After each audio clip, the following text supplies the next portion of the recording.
매일 오전 11시 강한 녀석들이 옵니다. 안녕하세요. 권미란입니다. 시장이 아직 완전히 바닥을 잡지 못했다고 보는 쪽은 아무래도 주식시장에서 아직 남아있는 긴축에 대한 불안감을 보겠죠. 11월과 12월 FOMC 변수입니다. 또 영국발 금융불안 그리고 달러 인덱스의 움직임까지 주목되고 있는 상황인데요. 물가와 긴축 정책의 정점 통과해줬으면 좋겠으련만 11월 FOMC에 이어서 12월 FOMC 때까지 자이언트 스텝이 이어질 수 있다는 시각이 고개를 들고 있습니다. 그리고 주말 사이 14일 영란은행이 긴급 채권 매입 조치를 중단했습니다. 그리고 31일에 영국의 재정계획이 발표될 예정인데요. 영국의 정부 재정 정책과 영란은행의 정책, 이것들이 효과적인 공조를 이루어줄지 여부, 그리고 또 영국의 연기금의 마진콜과 또 그에 따른 연기금 파산 가능성까지 이러한 변동성들 여전히 시장에 남아 있다고 보고 있습니다. 미국뿐만 아니라 영국의 국채 수익률의 움직임도 시장이 주목하고 있는 이유가 되겠죠.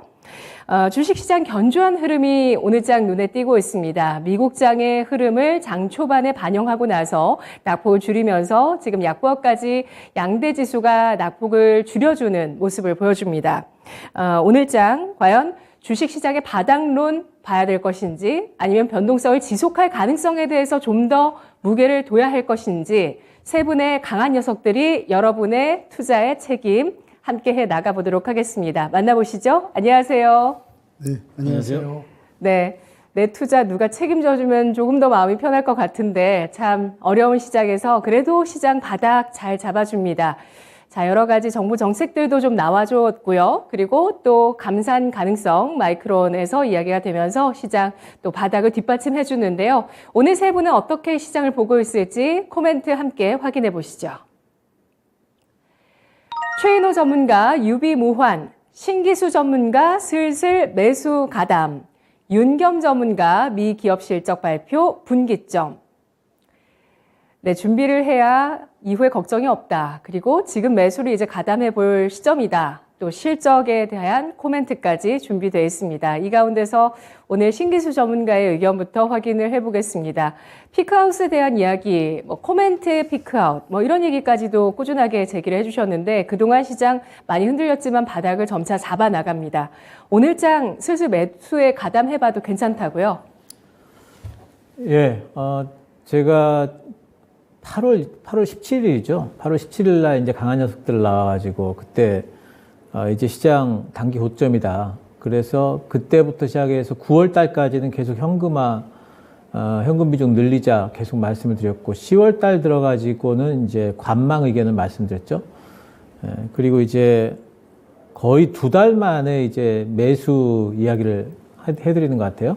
매수를 이제 조금 이제 해볼 만한 시기다 보이는데 전반적으로는 일단은 이제 정강이 아래쪽이라고 봐요. 정강이나 발목 쪽이라고 봅니다. 우리가 발바닥에서 잡을 수는 없으니까 그럼 내려가는 정강이냐, 내려가는 와중에 정강이냐, 아니면 이제 올라오는 와중에 정강이냐, 요 정도가 이제 문제가 될 텐데 내려가는 와중에 정강이라도 종목별로는 지금 바닥을 이미 이제 그리고 반등이 나오는 종목들도 있기 때문에 이제 선별적으로는 매수 가담을 좀 해도 되지 않을까 이런 생각을 하고 있고요. 지난 금요일 날 이제 미국 시장 또 크게 많이 흔들렸는데 내용상으로 보게 되면은 미시간대에서 발표한 기대 인플레이션이 전달보다 많이 올랐습니다. 전달 1년 기대 인플레이션은 0.4% 올랐고 5년 기대 인플레이션은 0.2% 올랐고요. 좀 올랐기 때문에 인플레이션이 잡히려면은 한참 남았다. 이런 이제 이야기들이 돌면서, 이제 좀 빠졌죠. 근데 좋은 얘기도 있었어요. 시장에 좋은 얘기는 이제 경기가 좀 나쁘다. 이런 게 좋은 얘기인데, 소매 판매가 9월달 소매 판매가 그 전달과 같은 정도로 나왔고, 이렇게 되면 월가 또 이제 예상치를 또 하회했기 때문에 소매 판매가 줄고 있다는 얘기는 이제 소비 심리가 좀 죽고 있다는 얘기죠. 그래서 이런 부분들은 오히려 시장에 좀 좋은 얘기였습니다. 근데 이제 어쨌든지 간에 기대 인플레이션 쪽이 이제 좀 높게 나오면서 인플레이션 우려가 있고요. 여전히 국채 금리는 또 올라갔고, 달러도 또 올라갔어요. 이렇게 되면서 이제 어떤 얘기도 나오냐면은 인플레이션이 이제 엄청나게 또 앞으로도 계속 될 거기 때문에 11월 달이 금리 인상폭이 피크가 아니다. 0.75 이게 끝이 아니고 12월 달도 0.75 할 수 있다. 뭐 이제 이런 얘기까지 나오는데 저는 솔직하게 개인적으로 12월 달에 0.75를 할까? 거기에 대해서 그러지 못할 것 같다는 느낌을 좀 갖고 있어요. 예, 그리고 제가 이제 지금 시장이 적어도 정강이 밑이라고 보는 이유도 바로 이제 11월 달에 0.75 하고 나면은 그 이후에는 뭐 많이 올리면은 뭐 12월 달에 0.5 정도 하지 않을까 보고 있고요. S&P 500은 어쨌든 차트 잠깐 보시면은요. S&P 500 차트는 이 분홍색 선이 천일선입니다. 천일선을 깨는 듯 하다가 잡아 올렸어요. 그랬다가 지금 천일선까지 다시 밀렸습니다. 그래서 이제부터가 참 중요한 것 같아요. 차트로 본다면은 다시 또 이제 3,500 밑으로 내려가느냐, 아니면 여기서 딛고 올라와가지고 지금 이제 3,700선을 회복을 해준다면은 이제는 어느 정도 브레이크 잡힌 형태가 되거든요. 그래서 이제 그런 부분들이 만들어지느냐 아닌지 기로점인 것 같기는 합니다. 하지만 아까도 말씀드렸습니다만 저는 이제 11월 달 FOMC 앞두고 변동성이 커질 수는 있지만 이런 것들이 커지면서 불안 피크를 형성한다. 이렇게 보고 있어요. 불안 피크라는 것은 이제 주가 바닥이기 때문에 바닥을 잡아 나갈 걸로 보고 있고요. 뭐 국내 시장 같은 경우에는 이제 금요일까지 코스피 10거래일 연속해가지고 외국인들 순매수 들어왔고 삼성전자 9거래일 연속 외국인 순매수 들어왔고 오늘도 보니까 외국인들이 코스피 쪽으로 살짝 뭐 순매수가 좀 아침에 좀 들어오는 것 같은데 그래서 환율 올라가고 달러 올라가고 이런 것들에 비하면 외국인들의 수급이 이렇게 나쁜 것 같지 않아요. 그래서 어쨌든 주식시장에서만큼은 어느 정도 낙폭과대 인식들이 분명히 있는 것 같습니다. 그래서 저는 선별적으로 좀 분할 매수 가능한 구간이다. 이런 말씀을 좀 드렸고요. 분할 매수 요령 이런 거는 제가 지난 금요일 날 신기수 오픈런 그 동영상 보시면은요. 제가 그 매수 요령, 매도 요령 상세하게 말씀을 드려놨거든요. 그래서 그거 보시면은 이제 아마 감이 좀 잡히실 거고요. 지금 이제 접근하기 제일 좋은 쪽은 낙폭과대 실적주들이죠. 근데 대부분 다 낙폭과대주들이고 실적주들 보자 이런 말씀이고요. 2차 전지 제일 먼저 관심 가지자. 이거는 뭐 제가 지금 이번 구간에서의 최고 선호 섹터는 2차 전지 계속 말씀드리고 있죠. 조선 쪽도 지금 이제 눌림 구간입니다. 근데 조선 쪽은 계속해가지고 턴어라운드에 대한 전망은 살아 있습니다. 자동차 많이 빠지고 있죠. 저는 오히려 매수 기회라 보고 있고 반도체도 반도체 종목들 중에 3분의 2는요. 3분기, 4분기 그리고 내년 1분기까지 실적이 줄어들어요. 근데 3분의 1은 내년 1분기 또 내년까지도 계속해서 실적이 느는 종목들입니다. 그렇게 그 실적 늘어나는 종목들 찾는 게 어렵지 않습니다. 반도체 쪽에서. 근데 가격은 죄다 빠져 있어요. 살 수 있다 보고 있고요. 방산주들 지금 이제 매수 타이밍이다 보고 있고 신재생도 지금 모멘텀이 전혀 훼손이 안 된 상태에서 시장 따라서 눌려 있죠. 신재생 쪽에도 뭐 살 수 있다 이렇게 보고 있습니다. 그래서 지금 이렇게 선별적으로 종목들을 조금 요령 있게 분할 매수해 나갈 수 있는 구간에 진입을 했다 보고 있습니다. 네, 알겠습니다. 시장이 11월 FOMC를 앞두고 한 차례 변동성을 보여주더라도 지금 불안감의 정점을 지나고 있는 시점이다라는 점에 대해서 주목할 타이밍이라는 의견입니다. S&P 500 지수 역시도 이제 브레이크를 완전히 잡아주기 딱 직전에 움직임이라고 판단을 하고 있고요. 지금 말씀해 주시는 순간 코스닥이 반등하고 있습니다. 4% 금요일장에 반등한 이후에 오늘 장 초반에 2% 가까운 하락까지 보여주다가 이제 반등까지 해주니까요. 이틀 연속 이렇게 4% 크게 상승한 다음 날에 또 한 번 상승 마감해 줄 수 있을지 주목해서 살펴보시고요. 자, 이제 바닥에 대해서 좀 더 인식해야 될 시점이라는 점 보고 있습니다. 배터리주들 좀 많이 올라와 줬는데 여전히 시장의 1순위라고 판단을 해주면서 배터리주에 대한 1순위의 관심 말씀해 주셨고요. 이 밖에 지금 많이 좀 밀려서 있는 종목들도 관심권에 두자. 그 가운데서 자동차, 방산, 신재생 에너지 이 세 가지 섹터 주목을 해주셨습니다. 조선 반도체까지 주목해서 잘 담아둘 섹터로 분류를 해주셨는데요. 자, 우리 채팅창에서는 오랜만에 왔더니, 손절하고 왔더니 싼 종목들이 널려 있네요. 라고 글 남겨주신 분 계십니다. 정윤님께서 남겨주셨고, 손절한 가격에서도 대부분 20% 이상 빠져 있어서 군침이 돕니다. 라고 글 남겨주셨네요. 그리고 또 차우차우님, 지크님 의견 나눠주고 계시는데요. 세 분께 질문 드려보겠습니다. 달러화 정점, 고점의 정점, 상승의 정점이 나왔을지 여부 판단해 보겠습니다. 달러화 올해 고점 나왔다고 보시면 초록불, 그렇지 않으면 빨간불입니다. 달러를 상승으로 이끄는 변수들은 여러 가지가 있습니다. 일단 시장 전체의 안전자산 선호 심리가 될 수 있겠고요. 미국 경제의 펀더멘털입니다. 뿐만 아니라 여러 가지 또 금리와 또 환율 시장의 변동성들이 달러화의 강세를 보여주는 그런 변수가 되고 있는데 아직 영국의 움직임은 좀 더 봐야 된다는 시각들도 많이 있거든요. 세 분의 의견 보시죠. 윤겸 전문가, 최인호 전문가는 빨간불을 주셨고요. 신기수 전문가가 노란불을 줬습니다. 윤겸 전문가님.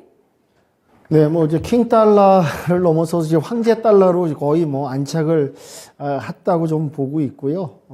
또 이제 뭐 엊그저께 또 발언이 나왔습니다. 바이든 대통령이 이제 미 경제는 견고하다. 달러가 강해지는 걸 이렇게 우려하지 않는다. 이런 부분도 언급이 됐고요. 또 원달러 환율도 상당히 지금 뭐 거의 정점에 다다랐다고 평가할 수 있고요. 여기서는 제가 봤을 때는 이제 뭐 상당한 상승폭을 보여줬기 때문에 물론 여기서 더 상승하고 더 과대하게 올라온다면 뭐 이건 뭐 세계 경제뿐만 아니라 약소국들, 달러로 고통받는 국가들은 뭐 이루 말할 수 없는 지경까지 왔기 때문에 뭐 기대 인플레이션, 뭐 물가지표 이런 것도 뭐 전반적으로 지금 호조를 보이면서 달러가 강세가 재개되긴 했으나 하여튼 어느 정도 정점 한계치에는 와닿았다. 여기서 과대 상승 우려할 정도의 아주 엄청난 상승폭은 나오지 않을까 그렇게 기대하고 또 그렇게 흘러가야겠죠. 그래야지만이 조금 증시와 경제 부분을 갖다 여기서 좀 조금 그나마 안정세를 쥐어가면서 흘러갈 수 있지 않을까 그렇게 생각이 들고 있습니다. 네. 네, 달러 인덱스 120달러 선까지 도달할 가능성 이야기가 있었었거든요. 9월에. 예. 네. 물론 이제 그거는 뭐 사실 어느 누가 달러의 그 고점 종착지를 예측하겠습니까? 물론 그거는 가능성도 열어두고 봐야겠지만은 지금 상당 상승폭을 지금 실현을 했고 여기서는 더 올라가서는 또 안 되고 더 과대하게 올라간다 위험 수치까지 갈 수 있기 때문에 여기서 물론 조금 더 상승할 수 있겠으나 거기서의 폭은 그렇게 과대하지 않을 것이라는 조심스러운 예상을 해봅니다. 네. 네, 달러 인덱스 차트를 보면 20일 이평선은 우상향하고 있고요. 5일선은 우상향하다가 횡보 접어들고 있거든요. 달러 인덱스 114달러 선 최근 들어서 고점 형성했었던 이 부분을 한 차례 더 터치하더라도 추가적인 큰 강세보다는 이제 여기에서 주춤할 가능성을 보자는 의견을 윤겸 전문가, 빨간불의 의견이지만 그렇게 제시를 합니다. 최인호 전문가님, 달러화 어떻게 보시나요? 네, 저는 120선까지 보고 있습니다. 왜냐하면 실질적으로 달러를 지금 대응할 수 있는 기축통화의 달러를 대응할 수 있는 뭐 이렇게 경제 대국 뭐 이렇게 뭐 중국 위안부터 시작해서 그다음에 유로화, 그다음에 영국 파운드화, 그다음에 일본의 또 엔이 지금 저평가되어 있는 구간이기 때문에 대응 구간에 좀 맞출 수 있는 그러니까 환을 할 수 있는 부분이 없어요. 그래서 저는 일단은 지금 잠재적인 부분이지만 내년 돌아오는 상반기까지도 계속 강달러 선은 유지될 거로 예상되고 오늘도 1435원을 지금 찍고 있는데 지금 계속 이 기조는 1500선을 지금 올라가지는 않지만 1400 후반대까지는 계속 유지될 거로 올 하반기까지 예상됩니다. 그리고 하반기 되면 특히 나가는 일단은 무역 대금이라든지 그런 어찌 보면 결말 정산 같은 경우 연말 정산이 되게 많아요. 그러면 대부분 그때 한참 또 달러 방어 능력이 떨어지는 아까 말씀드렸던 우리 또 윤경 전문가님께서 말씀하셨던 이렇게 약소 국가들이 이제 달러적인 부분이 좀 많이 조금 힘들 겁니다. 그래서 앞으로 한동안은 계속 강달러는 유지될 거고 지금은 그냥 오르지도 않고 내리지도 않고 이 선을 계속 유지하고 갈 거라고 예상되기 때문에 그래서 돌아오는 시장이 조금 답답하고 찹찹하다는 말씀을 함께 드리고 싶습니다. 네, 영란은행이 채권 매입을 중단한 것도 사실 물가 때문이고요. 그리고 제니 옐런 미국 재무장관도 물가 잡기가 우선이다라면서 킹달러에 대해서 허용하는 발언을 했습니다. 바이든 대통령도 역시 미국 경제가 진짜 강하기 때문에 이 달러화 강세에 대해서 크게 걱정하지 않는다는 발언을 했는데요. 신기수 전문가님, 달러화의 어떤 높은 레벨, 어느 정도 유지된다고 보시는 것 같은데 시장의 부담은 되지 않을까요? 그 지금 제가 이제 이 차트를 좀 보여드릴게요. 이제 우리가 주식하는 입장에서 달러를 보는 거는 이제 외국인들 수급이 어떻게 될까 이걸 이제 중요하게 생각하기 때문에 이제 달러를 좀 보는 건데 실제로 지금 이 빨간 선 외국인들 수급인데요. 지금 9월 달에 살짝 빠졌다가 9월 말부터 반등이 나오고 있죠. 제 생각에는 이제 달러가 좀 올라갈 수는 있어요. 더 올라갈 수는 있겠지만은 이제 그런 부분들이 주식시장의 외국인들 수급에 엄청난 악영향을 미칠 만한 구간은 아니다라고 보고 있고 달러가 좀 올라가서 원달러 환율이 좀 올라가도 제 생각에 외국인들 그렇게 많이 팔거나 이럴 것 같진 않고요. 오히려 이제 저가 매수 좀 들어올 수 있는 것 같고 또 달러가 올라가니까 수출주들이 수입만 생각할 게 아니라 오히려 이제 그 달러 환율의 수혜도 또 있는 부분들이 어느 정도는 있기 때문에 전체적으로 보게 되면 손해라 할지라도 어느 정도는 좀 상쇄할 수 있는 부분도 있어요. 그래서 그런 부분들을 외국인들은 좀 보고 있지 않나 생각을 하고 있고 저는 달러도 만약에 이번에 11월 달에 FMC 때 0.75 하고 나서 12월 달에 0.75가 아니라면 그 이하라면은 그럼 저도 달러도 이제는 어느 정도 고점을 좀 찍지 않을까 좀 이렇게 생각을 좀 하고 있고요. 그리고 이제 파운드화 잠깐 볼게요. 요즘에 달러 인덱스에 제일 영향을 많이 미쳤던 게 파운드화인데, 저는 영국 총리가, 그 법인세, 취소하려고 했다가 다시 법인세 인상하는 쪽으로 다시 돌렸거든요. 그래서 그런 부분들을 본다면은 영국 파운드화도 이제 안정화될 수 있지 않을까 이렇게 보기 때문에 영국 파운드화가 안정화만 돼도 달러는 위쪽으로 가는 게 살짝은 좀 저항을 좀 받을 거고요. 그리고 영국 파운드화가 오히려 반등이 나와 버린다면은 달러는 빠질 여지가 있기 때문에 달러 더 갈 수는 있겠지만은 저는 이제 11월 초를 기점으로 해서 어느 정도 좀 안정세라는 게 이제 물론 엄청 빠진다는 뜻은 아니에요. 단지 이제 고점은 좀 잡지 않을까 단기적으로 그런 생각을 좀 해보고 있습니다. 네, 알겠습니다. 첫 번째 코멘트 알아봤고요. 두 번째 코멘트입니다. 윤겸 전문가 미국 기업 실적 발표 분기점. 하반기 기업 실적 중요합니다. 3분기 과연 미국 기업들은 어떤 실적을 보여줄까요? 그리고 체크 포인트는 뭐가 있을까요? 전문가님? 네, 18일, 19일 날 넷플릭스하고 테슬라가 이제 기업 실적 발표를 합니다. 또 이번 주가 이제 미국의 기업들의 실적 발표 시즌인데요. 약간의 이제 기대와 우려가 지금 공존하고 있습니다. 어느 한쪽으로 지금 실적이 좋게 나올 거라 이렇게 단언할 수도 없고 실적이 아주 나쁘다고 보다고 단언할 수도 없으나 지금 전반적으로 실적이 이렇게 기대치만큼 좋게 나오진 않겠죠. 그렇지만 어쨌든 간에 미 기업의 중요 기업들의 실적 발표 결과를 보고 시장이 한번 또 변동성과 요동성이 한번 나오지 않을까 그렇게 좀 생각이 되고 있는데요. 지금 기대 인플레이션이 지금 미국 기대 인플레이션이 상승세로 지금 나오다 보니까 경기 침체 우려가 지금 대두되고 있습니다. 그로 인해서 곡물가라든지 식량 비료들이 좀 경기 침체 우려 때문에 좀 내려가는 모습, 또 유가도 조금 내려오는 모습 이런 부분이 이제 혼재되면서 양면성을 보이면서 지금 시장이 흘러가고 있다 이런 부분하고요. 방금 말씀드린 이제 테슬라, 넷플릭스 기업 실적 발표가 있는데요. 특히 이제 넷플릭스하고 테슬라가 실적 발표가 나오면 그에 따라서 변동성이 상당하게 움직이는 모습을 이때까지 좀 보여줬습니다. 넷플릭스가 18일 이제 발표를 하는데 이제 이 8월 이후에 7, 8, 9, 3개월, 3분기 때 100만 가입자가 전 세계 가입자가 이제 수치가 그만큼 나오느냐에 따라서 결과가 나올 것 같고요. 또 이제 넷플릭스가 지금 여러 가지 지금 경기 침체 시장이 어려운 걸 좀 반영해서 어떤 이제 기본 요금을 좀 낮추면서 광고를 보는 이런 쪽으로 좀 도입을 진행한다고 합니다. 이런 부분이 또 진행이 되면 이제 가입자 유치에 좀 도움이 될 것 같고요. 그런 이제 가입자가 또 유치가 또 결과가 나온다면 주가에 좀 영향을 줘서 조금 상승할 수 있는 모멘텀이 되지 않을까 좀 봐야 될 것 같고요. 넷플릭스 같은 경우도 19일 날 발표를 하는데 이제 실적이죠. 실적 결과가 어떻게 나오느냐에 따라서 이번 주가 이 분기점이 되지 않을까 그런 변동성, 유동성을 좀 지켜보시면서 대응을 하시길 부탁드리겠습니다. 미국 패드 기준 금리 인상으로 인해 갖고 은행권들이 상당히 지금 수혜를 좀 보고 있다. 이런 부분도 한번 체크를 해봐야 될 것 같고요. 기대 인플레이션이 지금 상당히 좀 올라가면서 국채 가격이 조금 내려왔습니다. 그래서 이제 어느 정도 국채 가격에도 금리 인상 반영이 다 되고 여러 가지가 선반영됐기 때문에 자리를 잡아가는 그런 상황인 것 같습니다. 그러니까 여러 가지가 아직은 앞으로 안개 전국이고 지금 이 상황에서 물론 이제 많이 과대 낙폭에 의해서 저점 구간이고 여기서 이제 오히려 반등할 여지가 있지 여기서 더 과대한 낙폭이 나올 시장은 아니라고 좀 보나 여하튼 간에 이런 변수 여러 가지 혼재되어 있는 이런 실적 발표라든지 이런 여러 전반적인 걸 좀 보시면서 시장을 또 신중히 대응하시길 좀 부탁드리고요. 아까 전에 언급드렸지만 바이든 대통령 같은 경우는 경제에 자신감을 좀 비추고 있습니다. 왜 그럴까요?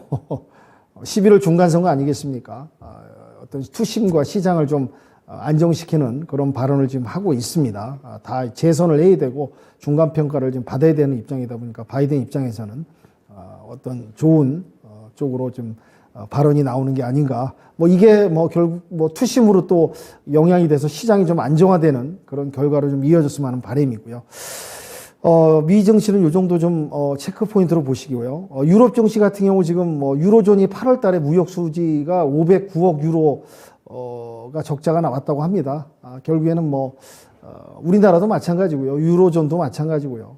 수출 부분에 있어서는 적자를 달리고 있다. 이런 부분을 체크 포인트로 봐야 될 것 같고.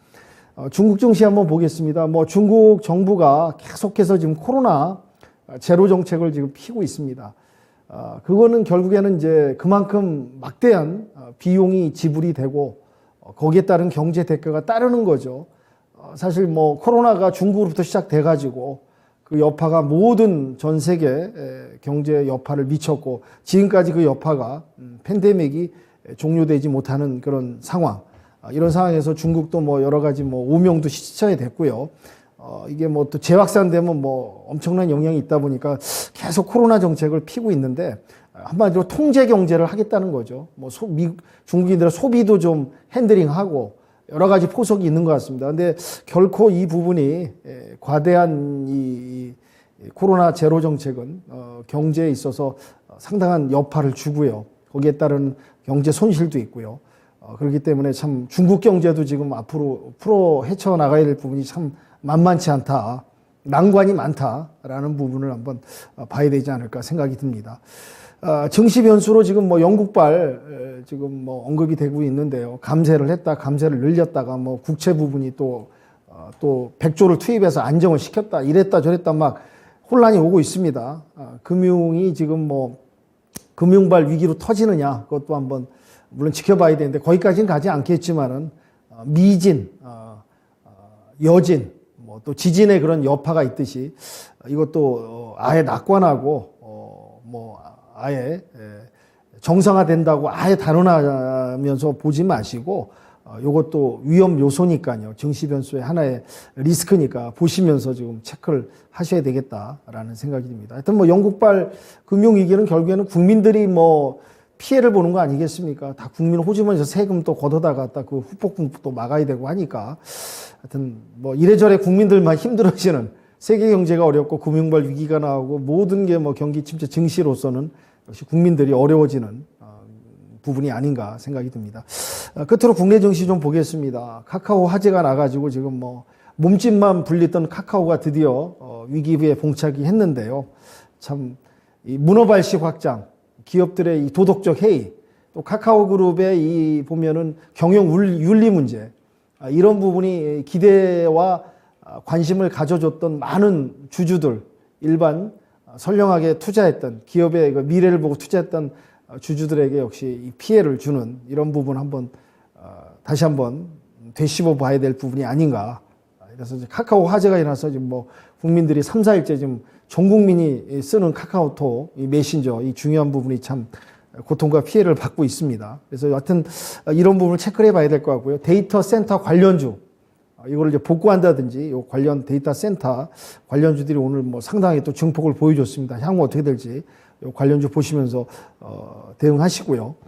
네옴시티 관련주 해가지고 지금 뭐 빈셀만 왕세자가 11월 방한을 하기로 했다가 또 연내 방한이 연기가 됐습니다. 전 시간에 제가 한번 언급을 드렸는데 이 네옴시티가 이제 1년 예산, 우리나라 내년 예산과 맞먹는 600조가 넘는 서울의 44배 되는 어마어마한 프로젝트인데요. 뭐, 사우디도 이제 경제 구조를 바꾸고 미래로 나가기 위해서 진행하는데 참 이게 실현 가능성에 대해서도 퀘션도 사실 없지 않아 있습니다.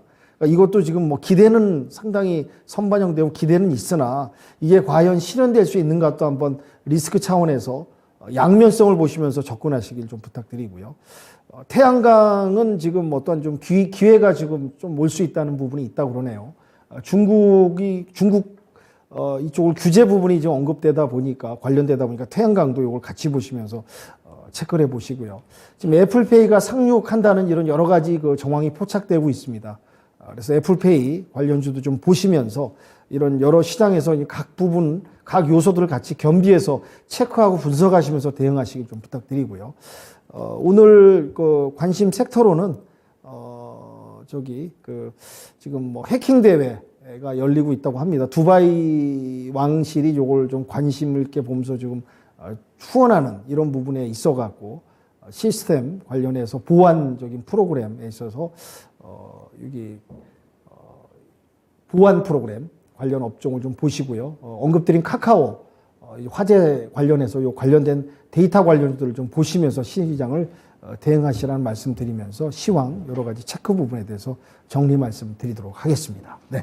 네, 그렇습니다. 이렇게 카카오톡 쓰기가 불편하니까 정말 생활 자체가 잘 안 된다는 느낌도 들고요. 그리고 뭐 러시아, 우크라이나 사태 때도 먼저 좀 어떤 국민들을 좀 불안하게 하고 하는 데 있어서 이 사이버 공격이 굉장히 중요했기 때문에 또 해킹 대회 일정 말씀을 해주셨어요. 이런 부분들의 중요성들 언급을 해주셨는데요.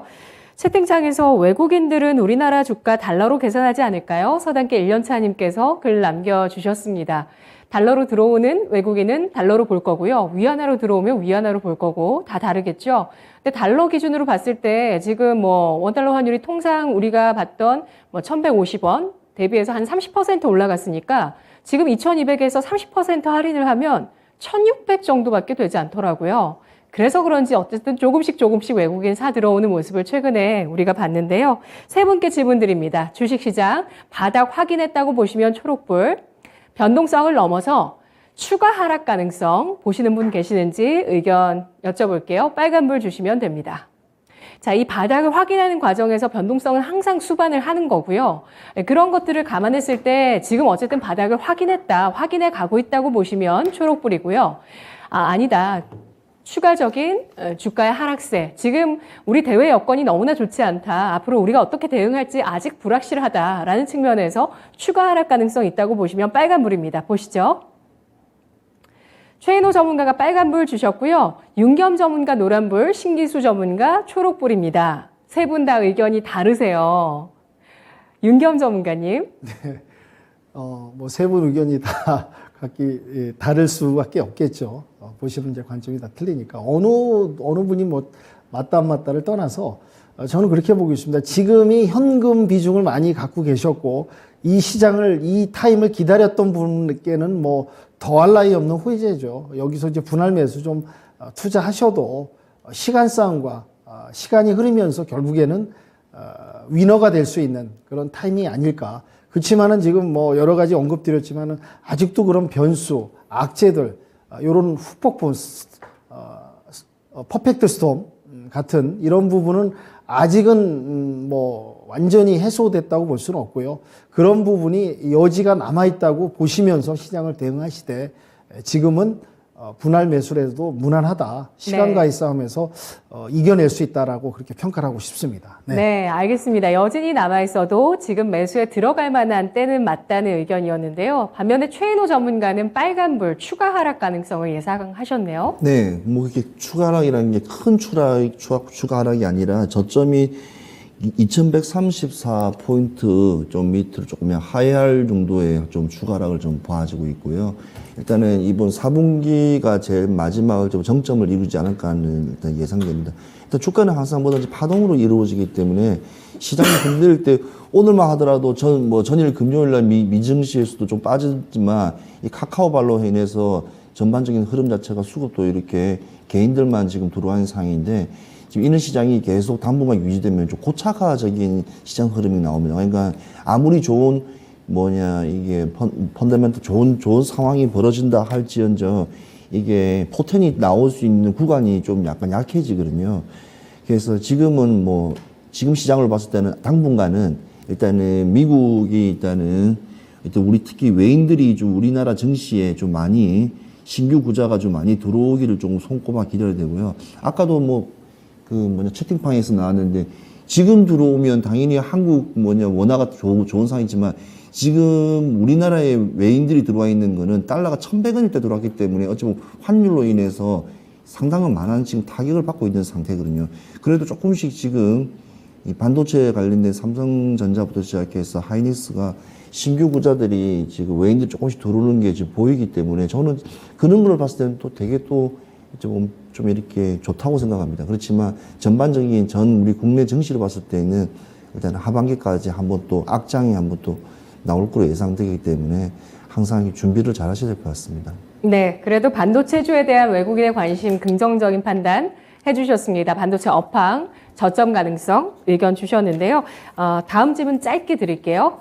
배터리 대 신재생 에너지입니다. 배터리주를 우선적으로 볼 것인지 아니면 신재생 에너지, 아까 윤겸 전문가 태양광 얘기해 주셨고 지이크님께서도 지금 오늘 나온 자료를 말씀해 주시더라고요. 우리 태양광이 중국과 미국의 대립 사이에서 그동안 10년 사이에 미국 전체 태양광 셀 수입 가운데서 차지하는 비중이 50% 가까이까지 올라왔다고 합니다. 미국 내에 셀 수입 가운데 우리나라 한국산이 50% 가까이 올라왔다는 점.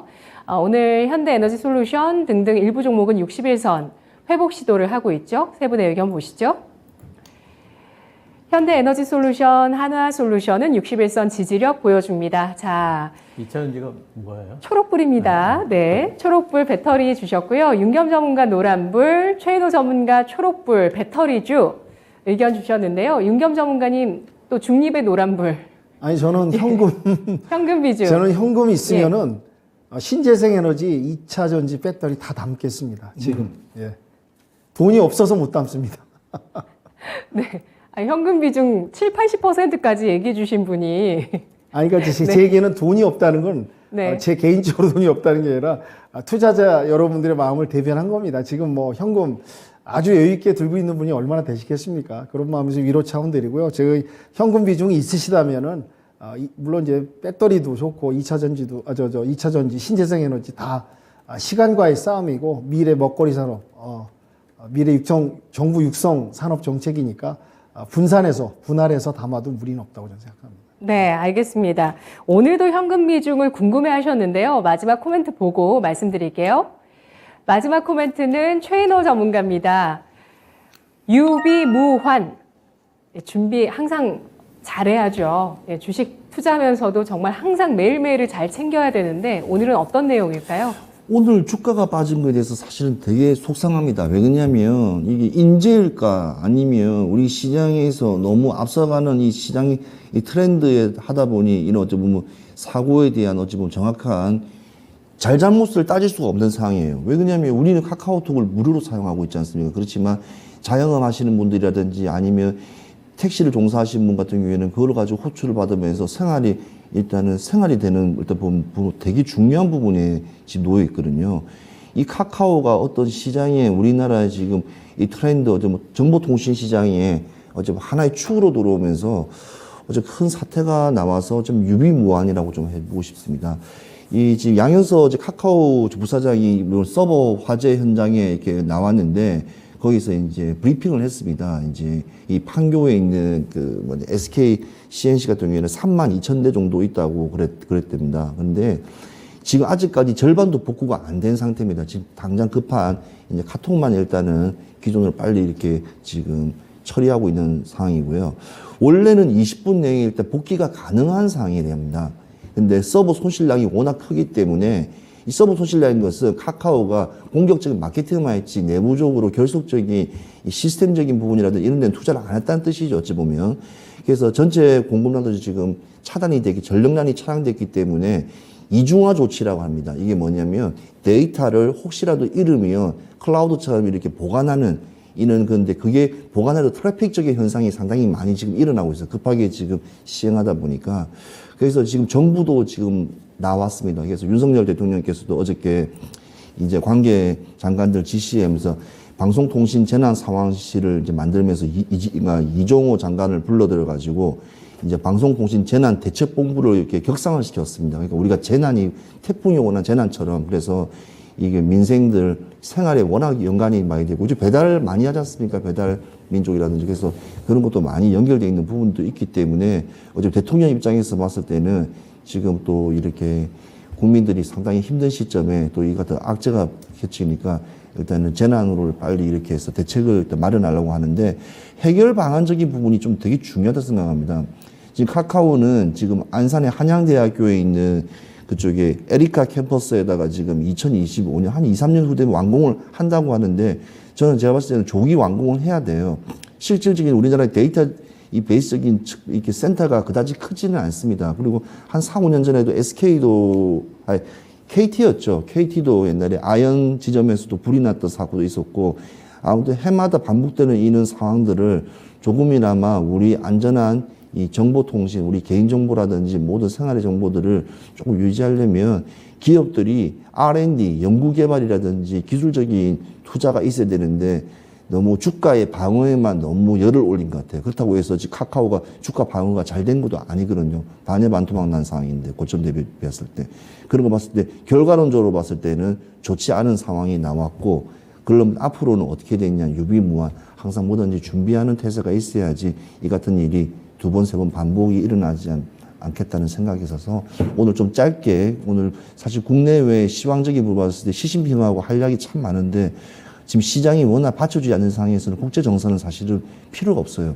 왜냐면 문이 부러지면 우리 집이 중요하지 밖이 중요한 게 아니거든요. 그래서 내실을 좀 다지는 척해서 오늘 국내 시장적인 유비무한 하나만 가져왔습니다. 이상입니다. 네. 와, 이 플랫폼주는 또 이렇게 오늘 무너졌습니다. 그래도 카카오페이, 카카오게임이 5일선을 회복하면서 하락 추세 속에서도 5일선 회복을 보여주고 있고 카카오뱅크는 5일선 회복을 못합니다. 네이버 같은 경우는 최근에 횡보 구간에 들어간 모습인데요. 플랫폼주 바닥이다 아니다 의견 확인해 볼게요. 예, 참 플랫폼주의 의견 확인해 보겠습니다. 지금 바닥을 이제 확인했다라고 보시면 초록불, 네, 더 빠질 것 같다고 보시면 빨간불입니다. 자, 카카오를 포함한 플랫폼주의 의견 보겠습니다. 최인호 전문가와 윤겸 전문가가 빨간불 주셨고요. 신기수 전문가 역시도 빨간불입니다. 추가 하락 가능성 예상해 주셨는데요. 신기수 전문가님. 네이버는 모르겠어요. 네이버는 바닥 잡을 가능성도 있는데 카카오 쪽에는 굉장히 불안합니다. 왜냐하면 지금 카카오 게임에서 라이온하트 상장을 철회를 하면서 사실 이제 어느 정도 반등이 좀 나오다가 또 이제 이번 건 나오면서 또 내려갔는데 지금 카카오 게임이 라이온하트 상장을 이번에 철회한 거지 앞으로도 영영 안 할 건 아니거든요. 분명히 거기 또 라이온하트 뭐 개발비라든가 이런 거 충당하기 위해서 상장 얘기는 또 나올 거고 제 생각에 지금 카카오가 주가 방어를 어느 정도 하려고 하는 의지를 보이는 것 자체는 제 생각에는 이거는 뭐 제 뇌피셜이에요. 그냥 단기적으로 우리 사주 문제가 있는 것 같아요. 왜냐하면 그거 지금 주가 더 빠졌다가는 그쪽에 우리 사주 쪽에 지원해야 될 금액이 천문학적으로 늘어나기 때문에 어느 정도 지금 방어를 좀 하지만 그게 계속될 수는 없을 것 같고 그리고 또 한 가지는 이제 카카오뱅크 같은 경우에는 저는 지금 굉장히 비싸다고 봐요. 왜냐하면은 카카오뱅크가 플랫폼 기업이라고 봤을 적에는 밸류가 지금 PR이 1년 선행 PR이 지금 20배가 넘는데 그게 정당화될 수 있겠지만은 그게 은행주라고 보면 이게 말도 안 되거든요. 4배 이상 지금 차이가 나기 때문에 그래서 그쪽에는 계속 빠질 것 같아요. 그래서 그런 부분들에 대한 것들 지금 뭐 단기적으로 브레이크를 살짝 잡는 거 회사 측의 노력으로 될 수는 있겠지만은 이런 부분들이 근본적으로 뭔가 좀 처리가 되고 그리고 제일 중요한 것은 정말 회사 쪽에서 투자자들한테 신뢰를 받을 수 있을 만한 뭔가를 조치를 해야 되는데 그런 조치가 실제 방법이 지금 기술적으로 생각이 잘 안 나고 그리고 회사 쪽에 의지가 있는지에 대해 가지고도 잘 모르겠고 하는 의미에서 본다면은 불안감은 계속 될 거다 이렇게 보고 있습니다. 네. 마지막으로 현금 비중 의견 확인하겠습니다. 차우차우님께서 궁금하다고 하셨는데, 지난주 금요일에도 CPI 랠리 이후에 확인을 했을 때 강한 녀석들 50대 50을 다들 유지해 주셨거든요. 오늘 의견 확인하겠습니다. 현금 비중 50%에서 더 줄일 생각이 있으시면 초록불 주시고요. 50%의 현금 비중 유지하겠다는 의견 혹은 더 늘리겠다는 의견이시면 빨간불입니다. 현금을 이제 좀 더 쓰면서 주식 비중을 늘려 나가겠다고 보시면 초록불이고요. 계속해서 현금 비중 유지하거나 더 늘리겠다는 의견은 빨간불입니다. 세 분 모두 빨간불 제시해 주셨네요. 아닌데? 네, 바뀌었습니다. 신기수 전문가는 주식 비중을 조금 더 늘려볼 만한 타이밍이 됐다는 의견으로 정리해 주셨는데 현금 얼마 생각하세요? 꼭 뭐 이제 그렇다기보다도 저는 사실 그 이제 8월 중순부터 계속해가지고 현금화 말씀드렸기 때문에 그러니까 제 전략 부분에 있어가지고 이제 현금을 들고 있어요. 그래서 이제 그런 부분들을 이제 조금씩 사볼 타이밍이다. 그리고 매수 전략과 매도 전략의 요령에 대해서는 제가 지난 금요일 날 오픈런 시간에 이제 말씀을 드렸습니다. 그래서 그런 요령에 따라 가지고 어느 정도 절제 있는 매수가 지금부터 들어갈 수가 있다 이런 입장이기 때문에 현금도 지금부터는 조금씩 주식으로 좀 변환해도 되지 않을까 이렇게 보고 있는 입장입니다. 네. 절제 있는 매수 그리고 또 매수 시기를 조금씩 너무 빠르게 하기보다는 비중 자체도요. 조절해 나가면서 현금을 조금 줄이겠다는 의견을 신기수 전문가가 줬고요. 나머지 두 분은 50 이상을 유지하시네요. 이어서 추천주 동향입니다. 신은석 캐스터입니다. 네, 강한 녀석들 흐름 체크해 보도록 하겠습니다. 한 주의 시작부터 쉽지만은 않은 시장입니다. 인플레이션 공포와 카카오톡 먹통 사태 여파로 하락 출발했던 우리 시장. 그래도 현재는 낙폭을 조금씩 줄여주면서 현재는 코스닥은 상승 전환해준 모습입니다. 코스피는 2200선 밖에서 시작했다가 현재는 2200선 회복에 성공을 한 모습이고요. 코스닥도 하락 출발했지만 현재는 상승 전환해주면서 680선 앞에 바짝 다가선 모습이네요. 네, 오늘은 카카오톡 먹통 사태로 인해서 카카오를 포함한 인터넷 플랫폼주들 많이 급락한 가운데 반대로 네트워크 관련주들은 반사이익을 받고 상승한 모습입니다. 한편 사우디 빈살만 왕세자의 방한이 무산되면서 관련주들은 힘이 빠지는 모습이고요. 남선 알루미늄을 포함해서 알루미늄 관련주들은 미국의 러시아산 알루미늄 제재를 검토하겠다는 소식에 더불어서 상승하고 있습니다. 그러면 현재까지의 전문가별 토마토 티켓 보유 현황 체크해 보도록 하시죠. 네, 최인호 전문가가 티켓 4장으로 단독 선두를 달리고 계십니다. 그 밑으로는 한 장 차이로 신기수 신상훈 전문가가 티켓 3장으로 함께하고 있고요. 윤겸 이정우 전문가는 각각 티켓 2장씩을 보유하고 있습니다. 네, 그러면 오늘 강한 녀석들 어떤 추천주들이 여러분들을 기다리고 있는지 지금 바로 확인해 보시죠. 네, 오늘 세 분의 강한 녀석들의 종목들 확인해 보시죠. 최인호 전문가 바이젠셀, 신기수 전문가 YG 엔터테인먼트, 윤겸 전문가 안랩입니다. 네, 아직 시작 바닥인지에 대해서는 좀 보수적인 의견들이 많았죠. 의견이 다 엇갈리고요. 이 가운데서 오늘 월요일장에 바이오주에 대한 공략이 나옵니다. 최인호 전문가님, 시장 자체는 좀 보수적으로 보셨고 네. 그래도 수익의 기회가 바이젠셀에 있다고 보시네요. 네, 저는 바이든셀에 있다고 봅니다. 이유가 뭐냐면 의약안전처에서 급성 골수 백혈병 환자를 치료할 수 있는 치료 목적 사용 승인을 획득했는데 주가의 흐름이 이번에 좀 좋았었는데 시장이 워낙 압력이 강하다 보니까 좀 힘을 좀 못 받고 있습니다. 그렇지만 의미 있는 거래량, 그다음에 아직까지 거래량이 좀 더 나올 수 있는 차트상 분위기가 나오고 있고요. 일단 바이엔셀을 말씀드리자면 선도적으로 면역세포 치료 전문 기업입니다. 그리고 이제 국내 최다 T세포 임상 샘플을 보유하고 있으니까 암에 관련된 암이 여러 가지 암에 대한 세포를 가지고 있기 때문에 경쟁력이 상당히 좋습니다. 그래서 그거를 한번 가져와 봤고요. 일단은 지금 차세대 연기 서열 지금 분석법에서 T세포 이제 재배열 분석 진단 키트를 상용화할 예정이기 때문에 많은 모멘텀이 깔려 있는 저는 이 바이오주라 생각하기 때문에 바이오들이 대부분 한두 개 정도 파이프라인 가지고 대부분 주가의 흐름을 많이 움직이는데 바이오젠 같은 경우에는 좀 다양합니다. 그래서 한 바이오젠을 한번 이렇게 너무 많이 하다 보면 IR 같은 분위기가 들기 때문에 일단은 좀 체크적인 부분만 말씀드리고 있고요. 일단은 목표가는 10,000원을 잡았습니다. 10,000원을 잡았고 일단 진입가는 지금 현재 지금 시장가인 지금 8,400원 오늘도 계속 지금 왔다 갔다 하고 있습니다. 그래서 지금도 마이너스 4.5%가 지금 빠져 있기 때문에 지금 자리도 그다지 나쁜 자리가 아니고 진입 구간으로 상당히 좋습니다. 손절가는 그러니까 저점이었던 9월 28일 날 저점이었던 6,390원, 6,390원이 저점으로 해서 이때는 무조건 떨어지면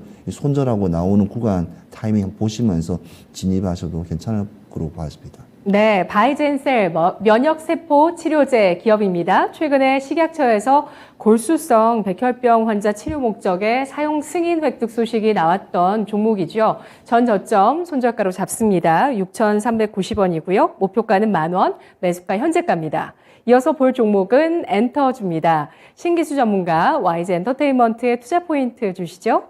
네, 일단 블랙핑크 굉장히 잘 되고 있습니다. 2집 특히나 계속해서 잘 되고 있고, 이제 핑크베놈 같은 경우에는 아이튠즈 81개국 정상을 기록을 했고요. 빌보드 글로벌 200에 이제 2주 연속 1위, 또 이제 글로벌 3주 동안 연속 1위, 빌보드 핫 100가고 또 오피셜 차트에 22위 이렇게 했습니다. 또 2집에서 타이틀곡이 2개 있는데, 셧다운 타이틀은 전작 대비해가지고 스포티파이 글로벌 순위가 대폭 상승을 했습니다. 특히 서구권, 미국에서 7위 했고, 영국 35위, 독일 30위인데, 독일 쪽 같은 경우에는 100위 이상 올라온 거예요. 일작이 비해가지고. 그래서 이제 이런 부분이 이제 그동안에 동남아권만 있는 거 아니냐 이랬던 것이 서구권으로 팬덤이 좀 확장이 되고 있는 부분들이 있다 봐야 되겠고요. 유튜브를 보더라도, 채널 그 상위 3개 국가 조회수 비중이 48%에서 올해 23%까지 낮아졌습니다. 이 얘기는 이제 확산이 많이 됐다는 거죠. 네, 글로벌화를 지금 이제 그 유력하게 방증하는 증거다 이렇게 봐야 되겠고, 엊그저께 이제 15일, 16일 날 서울에서 콘서트 했습니다. 2만 명 참여를 했는데 굉장히 이제 호평으로 마무리가 됐고요. 그리고 그 내년도 6월 달까지 대규모 월드 투어 이제 계속해가지고 갑니다. 150만 명 모객 예정이고요. 그 지금 이제 블랙핑크만 이렇게 하는 게 아니고 이제 보이그룹 트레저도 있습니다. 12인조죠. 서울 콘서트 이제 이번 달에 아마 이제 하게 될 것 같고요. 그리고 아레나 투어를 이제 또 이쪽도 진행을 하게 될 예정입니다. 2020년도에 이 그룹이 8월 달인가 데뷔를 했거든요. 근데 지금 상당히 지금 팬덤을 확보하는 속도가 굉장히 빠르고 있고, 요번에 근데 이 그룹이 참 안 좋았던 게 뭐냐면은 이제 코로나 시기에 이제 데뷔를 좀 하게 됨으로써 팬덤 확보가 빠르지 않았거든요. 근데 그럼에도 불구하고 지금 4세대 보이그룹 중에서는 제일 빠르게 팬덤이 늘어나고 있고, 이번에 아레나 투어를 기점으로 해가지고 상당히 급속하게 팬덤을 모을 걸로 지금 예상을 하고 있습니다. 내년도에 또 신규 걸그룹 베이비몬스터스 가칭입니다. 데뷔 예상되고 있습니다. 3분기는 실적이 고만고만할 거예요. 영업이익 197억으로 좋지도 나쁘지도 않은 상태, 컨센 정도 부합한 상태일 텐데, 4분기 때부터 이제 콘서트 매출이 본격적으로 반영이 되기 때문에 강하게 이제 실적 반등이 예상이 되고 있습니다. 근데 주가는 빠져 있죠. 여러 가지 이제 그 열애설도 있고, 또 하이브 빠지면서 같이 빠진 부분도 있고, 시장 빠지면서 같이 빠진 부분도 있고, 이렇게 세 개가 같이 겹치면서 지금 박스권 하단가에 내려와 있기 때문에 매수 가능하겠고요. 현재가 매수 가능할 걸로 보이고요. 목표가는 58,000원, 그리고 손절가는 4만원 이렇게 잡도록 하겠습니다. 네, 알겠습니다. YG 엔터테인먼트 매수가 현재가, 목표가는 58,000원, 손절가는 4만원 선입니다. 4분기 실적 개선 예상하고 있고요. 마지막으로 윤겸 전문가의 종목, 보안주 강조하시더니 안랩 가지고 와주셨어요. 포인트 알아볼까요? 네, 예전에도 제가 한번 안랩을 한번 추천드렸었는데, 대내적인 악재 시장에서 또 이렇게 최저점까지 지금 내려왔습니다.